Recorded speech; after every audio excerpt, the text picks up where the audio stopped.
a complete unknown, highly anticipated biopic about Bob Dylan. And you are in this movie and you are playing, it's interesting, you're playing kind of a composite character. Yes. I mean, I play in the film, her name is Sylvie Russo, but she's based on Suze Rotolo, who was Bob Dylan's girlfriend. I mean, I know the iconic, one of the most iconic covers ever is for the Freewheelin' Bob Dylan, where he's walking down the street in Greenwich Village. Yes. And he's with a woman who's like sort of holding his arm and snuggling up against him. And that was his girlfriend at the time. Yes, and that's her. Yeah. And so that's who you're playing. That is. And it's really, honestly, it's really true to their relationship.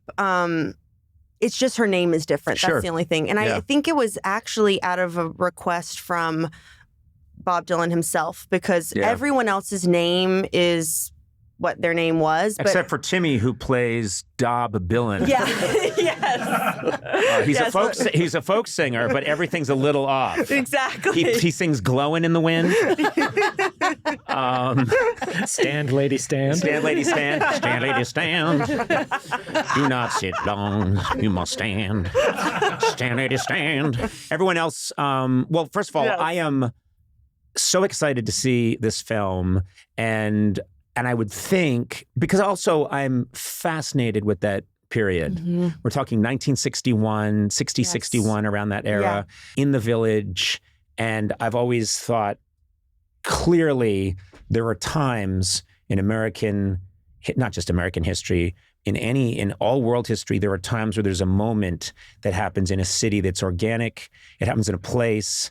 It happened in Seattle in the late 80s, early 90s with grunge. It happened in Liverpool in the late 50s and 60s. Something was going on in the Village in the 50s. So stuff is percolating. Yeah. And Bob Dylan makes his way there from Hibbings, Minnesota, and changes everything. You guys are incredible actors. I'm cannot wait to see this movie. Yeah, it was so amazing to see. And because it takes place from like 61 to 1965, of basically ending when he was at the Newport Folk Festival and goes electric for the first time. And it changes the course of music booed. Forever. Yes. Yeah. I think he was called Judas at that festival. What happened? I don't know if it was at that one. I know in our movie it is, because we play, we try to stay true, of course, to what happened. But then at the same time, it is a film, and James Mangold, who directed the movie, he wanted to take liberties as well, because it is a movie. And also Bob Dylan himself as a figure, he is so mysterious, and he himself likes to play with what's true or not. We don't necessarily know all the truths. First of all, I have no time for people that sit and watch a biopic and say, hold on a second, that happened in October. I know. What they described in the film, it's November, because they just had, I think. And there are those people. Yes, there are those people, but the point of a film like this, an endeavor like this, in my opinion, is to capture the spirit and the energy of what was happening and transport you.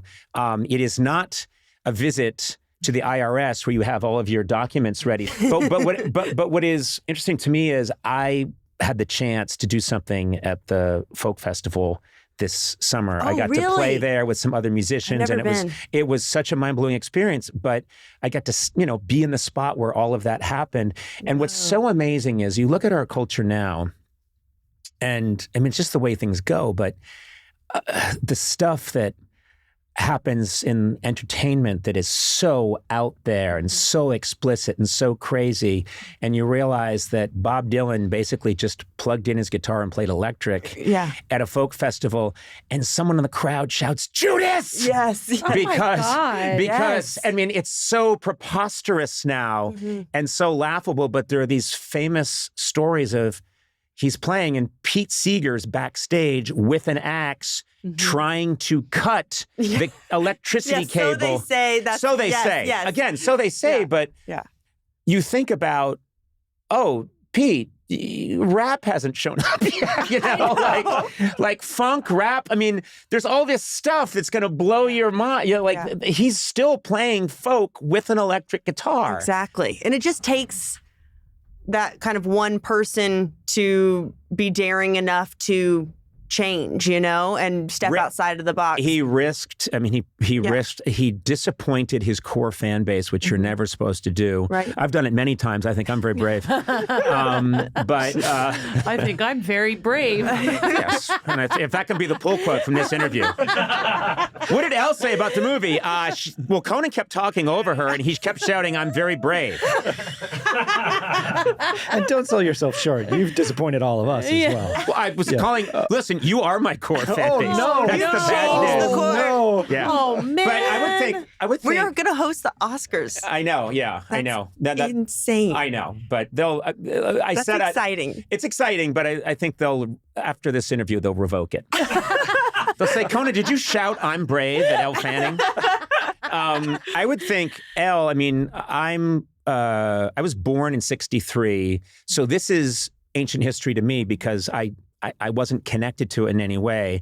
But for you, this might as well be 1861. You know, it's such a long time ago, but the style of that time is so iconic. Oh, completely. And I mean, not just the music, but getting to, I would just think from a art production standpoint, like I really want to see the movie and I'm looking forward to the performances and the story, but I'm also looking forward to the cars, the guitars, the clothing, the look of things. Yeah, it's really shot with like such authenticity. I mean, we shot in New York and also New Jersey because obviously a lot of those iconic New York streets now are very modernized. So we actually took like in Hoboken, kind of created like Cafe Wa and West Village, you know, over there.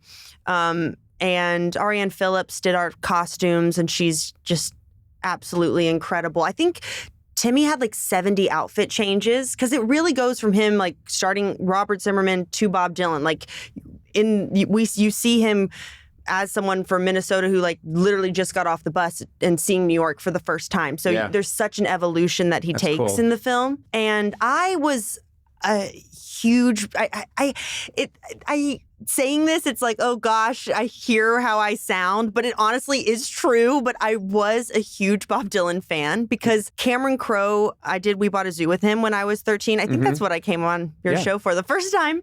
But he introduced me to Bob Dylan and I became like a Bob Dylan nut, and I wasn't allowed to have posters on my room, but I had a corkboard, and on the corkboard, I had Bob Dylan up there, and I would write every day. And I have to find photos of this something, but in middle school, I would write Bob Dylan on my hand right here in cursive every day.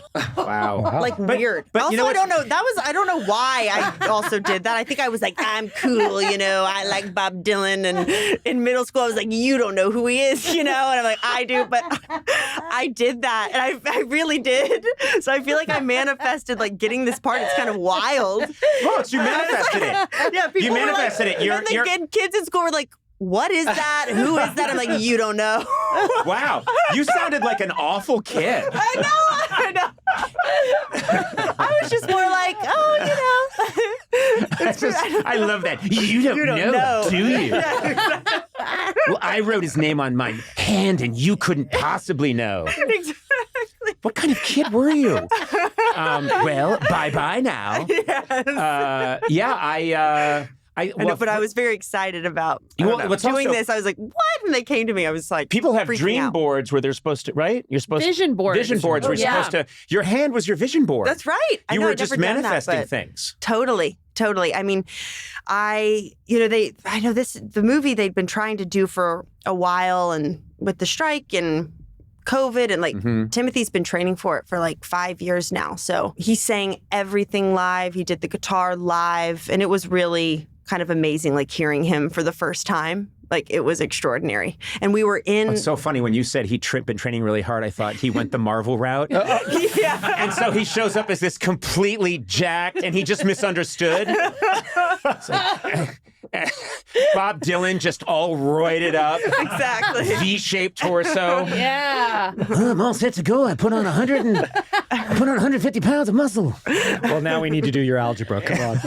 Yeah, exactly. Yeah. I didn't realize he did all of his own. He did. Yeah, all of his own singing. I was in like an auditorium for the first time and hearing him sing. I think it was A Hard Rain's Gonna Fall. He was singing that and all the background artists like in the auditorium were like, that's not him. Like, he's lip syncing. I was like, yes, it is. I like tapped him. I was like, I know it is. I know it's him. You're always a know-it-all in all your stories. I know, I'm like, Again, I happen to know it is. And I've written it is on my hand. The most annoying person. Like, well, it actually is. Oh, no. We should have you just pop into the podcast every now and then and go, Yes. it is. And I haven't. Was that will. Elle Fanning who just popped through that little window? Wait, you have Conan O'Brien written on your hand currently. Yeah. I'll start. I don't know what that'll manifest, but, you know. Yeah. Oh, you don't want to know. Being on the podcast a 9th time.